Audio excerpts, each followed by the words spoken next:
বিসমিল্লাহির রহমানির রহিম। আসসালামু আলাইকুম বন্ধুরা, আমি লুৎফুন্নেসা, দেখছেন আমার চ্যানেল ইসলামিক ওম্যান লুৎফুন্নেসা।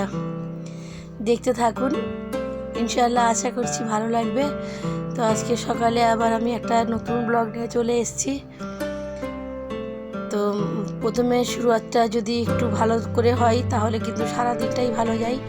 আর আমরা যেহেতু গৃহিণী, তো আমাদের যদি দিনটা ভালো যায় তাহলে কিন্তু পরিবারের সবারই দিন ভালো যাবে। কারণ আমাদের মুড যদি খারাপ থাকে, আমাদের শরীর যদি খারাপ থাকে, তাহলে কিন্তু পরিবারের সবাই কিন্তু কষ্ট অনুভব হবে। কারণ পরিবারের যে কাজকর্মগুলো করব আর সেটা যদি না করতে পারি, এনার্জি যদি না থাকে, তাহলে কিন্তু কোনো কিছুটাই ভালো লাগবে না। তাই প্রথমে সকাল সকাল নিজেকে একটু ফ্রেশ করে নেওয়া দরকার। আর গ্রিন টিটা খেলে কিন্তু নিজের অনেকটাই হালকা মনে হয়, নিজেকে ভালো লাগে। আমি তো দুধ চাই খেতাম, কিন্তু দুধ চা খেলে কিন্তু অতিরিক্ত গ্যাস হয়ে যায় আর খুব একটা ভালোও লাগে না, নিজেকে অস্বস্তি বোধ হয়। তো যখন দেন কিন্তু আমি গ্রিন টিটা নিচ্ছি, আমার কিন্তু অনেকটাই নিজেকে হালকা ফিল হচ্ছে, অনুভব হচ্ছে। আর এই তো আমি একটা লাড্ডু নিয়েছি, দুটো লাড্ডু আছে এখানে, তো আমি দুটো খাবো না, মেয়ের জন্যটা রেখে দেবো। ও তো যেহেতু ঘুমাচ্ছে এখনও, তো আমি একটু গ্রিন টি নিয়েছি। আর এই গ্রিন টিটা যেটা আমি দেখালাম, তো এটা যেটা আমি আগে নিচ্ছিলাম সেটা কিন্তু না, এটা অন্য নিয়ে এসছে। তো এর ফ্লেভারটা কিন্তু অনেকটাই আলাদা। এটা হচ্ছে ডেলি পিওর, আর ওটা জাস্ট ছিল গ্রিন টি। আর এটা daily pure lemon honey flavour, কিন্তু অতটা এটা ভালো না, কিন্তু নিয়ে এসছে যেহেতু শেষ তো করতেই হবে। আগেটা কিন্তু খুব ভালো ছিল, আর ভালো কিন্তু অতটা না। তো এই তো আমি এখন একটু অন্য সব ফ্রেশ হয়ে নিয়েছি, এখন বাকি কাজগুলোও করে নিয়েছি। তো করে নেওয়ার পর একটুখানি জাস্ট বাইরের ভিউটা শেয়ার করছি। তো আমার এখানটায় কিন্তু দেখতে যতটা ভালো লাগে, ছবির মধ্যে কিন্তু থাকতে অতটা ভালো লাগে না, কিন্তু কি আর করার আছে, এখানে তো আমাকে থাকতেই হবে। ঠান্ডাকাল কিন্তু আমার খুব বেশি ভালো লাগতো, কিন্তু জাস্ট কয়েক বছর আমার মনে হয় ঠান্ডা দেরিতে আসাই ভালো। আমার ঠান্ডা পড়লে আমার এখানে একদম অস্বস্তি বোধ হয়ে যায়, থাকা যায় না। তো এখানে চারপাশটা যেরকম ফাঁকা, কিন্তু আমার এই পাশটা যেখানে আমরা কাপড় চোপড় মেলে থাকি, তো সেটা তো আমার চাচাতো শাশুড়িদের। দোয়া করছি ওনারা তাড়াতাড়ি ওনাদের ঘর যদি তৈরি করে, তাহলে আমার এখানটা কিন্তু অনেকটাই ভালো হবে। আর দোয়া করেন আমারও যেন ছাদটা হয়ে যায়।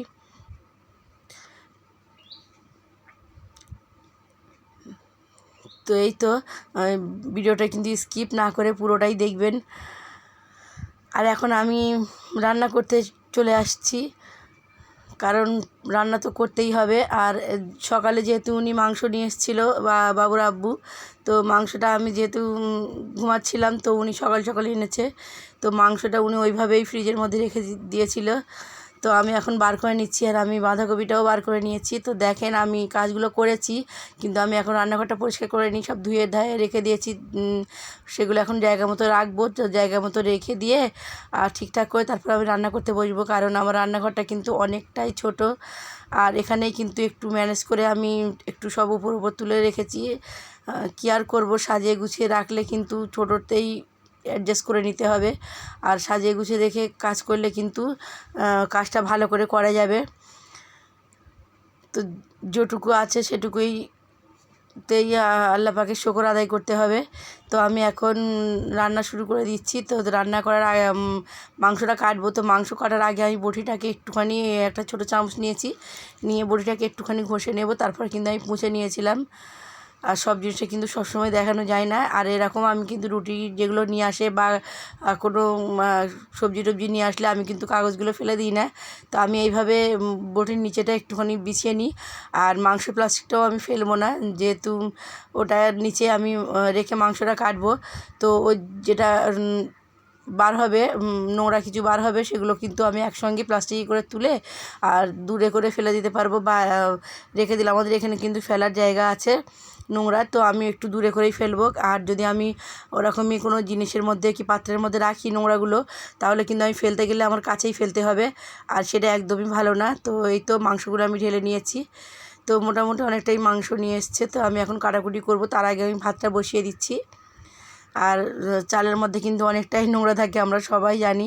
আর আমার যেহেতু বেসিন নেই, তো আমি এইভাবে পানি তুলে রেখে দিই। তো পানি দিয়ে আমি 3-4 বার করে অফ ক্যামেরায় কিন্তু ভালো করে ধুয়ে নেব, ধুয়ে নিয়েছি সরি। তো ধুয়ে নেওয়ার পর আমি এখন পানিটা দিয়ে ভাতটা বসিয়ে দিচ্ছি। তো দেখেন পুরো কিন্তু পরিষ্কার পানিটা বার হয়েছে। আমি কিন্তু অনেকবার করেই ধুয়ে নিয়েছি অফ ক্যামেরার পিছনে। আর এখন আমি মাংসগুলো কেটে নিচ্ছি। তো মাংসগুলো কাটতে কিন্তু একটুখানি দেরি হয়, কারণ আশপাশ থেকে কিন্তু যেগুলো রক্ত থাকে কিংবা একটু পাতলা চামড়া মতো থাকে, সেগুলো কিন্তু আমি তুলে তুলে ফেলে দিতে হয় খুঁটে। ফেলে দিয়ে আমি একটুখানি জাস্ট দেখে কেটে নিচ্ছি।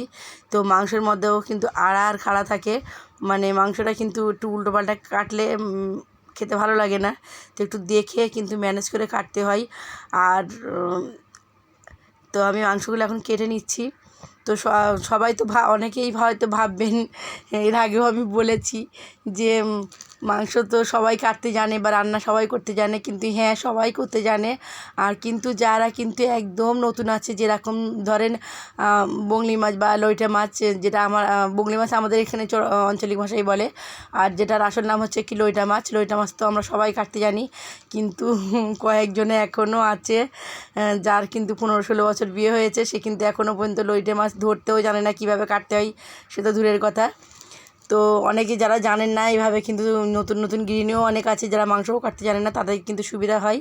আর এখানে আমার কাটাকুটি করতে করতে পার্সেল এসেছিলো, তো কী এসছে সেটা আমি পরে দেখাবো। তো এখন আমি মাংসগুলো কেটে নিয়ে এখন এটা আমি জাল দেব। আর আমি তো বলেছি যে আমি মাংস জাল দিয়ে রেখে দিই। তো আমি আজকে আর ফ্রিজের মধ্যে কাঁচা রাখিনি, কিন্তু কাঁচা রাখলে কিন্তু অনেকটাই পেরেশানি হতে হয় প্রতিদিনের জন্য। তো আজকে আর আমার মেয়ে যেহেতু জাল দেওয়া মাংসের ঝোলটা খেতে খুবই পছন্দ করে, আর আমরাও খাই। আর যেহেতু জাল দেওয়া মাংসের ঝোলটা কিন্তু অনেকটাই স্বাস্থ্যের জন্য ভালো। তো আমি একটু লবণ আর গুঁড়ো লঙ্কা দিয়ে জাল দিয়েছি। আর এখানে আমি পেঁয়াজটা বসিয়ে দিয়েছি। আমি যেহেতু বাঁধাকপি দিয়ে মাংস দিয়ে রান্না করব, তো মাংসটা আমি আজকে পেঁয়াজ লাল করে মশলার সঙ্গে কষে মাংসটা রান্না করব। তো প্লিজ দেখতে থাকুন, আমার সঙ্গে থাকুন। আর এখানে একটা কথা বলে নিচ্ছি, প্লিজ আপনারা একটা কষ্ট করবেন, সাবস্ক্রাইব করে পাশের বেল আইকনটা বাজিয়ে দেবেন, যাতে আমার দেওয়া ভিডিও নোটিফিকেশান আপনাদের কাছে যেতে পারে আর আপনারা সহজেই দেখে নিতে পারেন। আর যদি ভালো লাগে আমার কথাগুলো বা আমার ব্লগটা দেখতে, যদি কোথাও বা একটু ভালো লাগে, আর যদি জীবনে ভাবেন যে কাউকে সাহায্য করব বা কারোর পাশে দাঁড়াবো, আমার পাশে প্লিজ দাঁড়ান আর আমাকে একটু সাহায্য করুন। কারণ আপনাদের একটা লাইক দিয়ে দেবেন। আপনাদের একটা লাইক কিন্তু আমার ভিডিওটা অনেকের কাছে যেতে সাহায্য করবে। আর পারলে একটা কমেন্ট করে দিন। আর আমার বন্ধুরা যারা সুন্দর সুন্দর কমেন্ট করেন, আমার কিন্তু তাদের কমেন্টগুলো পড়তে খুব বেশি ভালো লাগে। তো জানি না জান্নাত ফিরদৌস আপু আমাকে কদিন থেকে কমেন্ট করছেন না, জানি না উনি দেখছেন কি না। প্লিজ আপু যদি দেখে থাকেন তো কমেন্টে জানাবেন। আমার কিন্তু সত্যি খুব ভালো লাগে কমেন্ট পড়তে। আর আমি কিন্তু এখানে মাংসটা কষিয়ে নিচ্ছি। আমি পেঁয়াজ লাল হওয়ার পর আমি কিন্তু আদা রসুন দিয়েছিলাম, আর আদা রসুন দেওয়ার পর আমি একটু সুন্দর করে মাংসটাকে কষিয়ে নিচ্ছি। আর একটু টমেটোও দিয়ে দিচ্ছি, কাঁচামরিচ দিয়েছি। তো এইভাবে কিন্তু কাঁচামরিচ, আদা রসুন, লবণ সব জিনিসটার সঙ্গে কিন্তু মাংসটা কষিয়ে নিলে ভালো করে, আর মাংসের মধ্যে কিন্তু আদা রসুনের ফ্লেভারটা চলে যায় আর সুন্দরভাবে একটা অন্যরকম স্বাদ হয়। তো আমি মাংসটাকে কিন্তু একদম কালার চেঞ্জ হয়ে যাওয়ার পর আমি মশলা দিয়ে দিচ্ছি। তো অল্প অল্প লবণ, লঙ্কার গুঁড়ো, জিরের গুঁড়ো, ধনের গুঁড়ো সব কিছু দিয়ে দিয়েছি। দিয়ে একটু আর যখন মশলাটা দেবেন তখন কিন্তু চুলাটা একটু আস্তে করে দেবেন, কারণ মশলাটা কিন্তু ধরে যাবে না, লেগে যাবে না তলায়। আর যদি আপনি জোরে করে মশলাগুলো দেন তাহলে কিন্তু লেগে যাওয়ার সম্ভাবনা থাকে। আর যেহেতু আমার এই কড়াইয়ের মধ্যে কিন্তু লাগে না অতটা, তা সত্ত্বেও আমি একটু আস্তে করে দিয়েছিলাম। তো আমি এখানে মাংসটা অনেকক্ষণ যেহেতু আমি নাড়াচাড়া করেছি, এখান থেকে পানিটা অনেকটাই টেনে নিয়েছে, তা সত্ত্বেও আমি যখন ঢাকনা বন্ধ করব, কাঁচা মাংস যেহেতু ওর মধ্যে থেকে কিন্তু এখনও পানি বার হবে। তো আমি বেশি পানি দিলাম না, অল্প একটু পানি দিচ্ছি। আর দিয়ে আমি জোরে আঁচে 10 মিনিট রান্না করব, তারপর মিডিয়াম আঁচ করে 10 মিনিট রান্না করব, তারপরে আমি ঢাকনাটা খুলব। আর এখানেও একটা কথা বলে নিচ্ছি, তো অনেকেই দেখেছি যে মাংস যখন কষাচ্ছে কুকারের মধ্যে কষাই, অথচ কুকারের মধ্যে দিয়ে আর এতটা পরিমাণ পানি দেয় যে মাংসটা পুরোটাই ডুবে যায়। আর তার মনে করেন যে তাড়াতাড়ি মাংসটা সেদ্ধ হয়ে যাবে, কিন্তু না, ওরকম করলে কিন্তু কোনো দিন মাংসটা তাড়াতাড়ি সেদ্ধ হয় না। আমার এই রান্নাটা লেগেছে 50 মিনিট, 45 থেকে 50 মিনিটে আমার রান্নাটা কমপ্লিট হয়ে গেছে। আর আমি যদি ওইভাবে রান্না করতাম তাহলে কিন্তু আমার 1 ঘন্টার বেশি লাগতো, অথচ গ্যাসটাও ফুরোতো আর মাংসটাও ভালো করে হয়তো সিদ্ধ হতো কি হতো না জানি না। আর আমি এইভাবে রান্না করি, আমার তাড়াতাড়ি রান্না হয়, কিন্তু অনেকে এইভাবে হয়তো কাঁচা রান্না করে খান, কিন্তু আমি কাঁচা রান্না করে খাই না। আমি পরে দেখাবো আমার মাংসটা কতটা সিদ্ধ হয়েছে। তো আমি কিন্তু অল্প অল্প মাংস দিয়ে কষাই, যে আমি যদি অনেকটা, আমি দেখেছি, আমি নিজে দেখেছি, আমার শাশুড়ি রান্না করছে, আমি দেখেছি যে মাংসর মধ্যে এতটা পরিমাণ পানি দিয়েছে যে মাংসটা পুরোটাই ডুবে গেছে। তো এরকম করবেন না, ওরকম মাংসটা যখন কষবেন তো অল্প অল্প পানি দিয়ে কষবেন। আর যদি পারেন তো প্রথমে জোরে করবেন, তারপর আবার 10 মিনিট মিডিয়াম আঁচে রান্না করবেন, তারপর ঢাকনাটা খুলে দেখবেন। তো এইভাবে কিন্তু রান্না করলে তাড়াতাড়ি রান্নাটাও হয় আর সেদ্ধটাও সুন্দর হয়ে যায়। তো আমি দুবার ভালো করে কষিয়ে নিচ্ছি। প্রথমে একবার পানি দিয়ে পানিটা শুকিয়ে গেছে যখন, আরও একবার কষিয়ে নিয়েছি। তারপরে আবার অল্প অল্প যখন পানি ছিল, তারপরে আমি এখানে বাঁধাকপি আর আলু দিয়ে দিচ্ছি। তো বাঁধাকপি আর আলু আমি পরিষ্কার করে ধুয়ে রেখে দিয়েছিলাম, তো এখন ওইগুলো আমি দিয়ে দিয়েছি। আর একটু অসুবিধা হচ্ছে, কিন্তু যখন অল্প একটু সেদ্ধ হয়ে আসবে তখন কিন্তু ঢাকনাটা বন্ধ হয়ে যাবে। আর এইভাবে কিন্তু আমি এটাও ওরকম 10 মিনিট জোরে আছে, আর তারপর 15 মিনিট মিডিয়াম করে রেখেছিলাম। তো এখন ঢাকনাটা খুলেছি, মোটামুটি সেদ্ধ হয়েছে। তো এখন আমি ভালো করে একটু কষিয়ে নেব, কষিয়ে নিয়ে আলুগুলো একটু ভেঙে ভেঙে দেব। আর সুন্দর করে কষিয়ে নেওয়ার পর আমি আরও 10 মিনিট ঢাকনাটা বন্ধ করে দেব। আর এইভাবে কিন্তু আমি রান্নাটা করে নেব।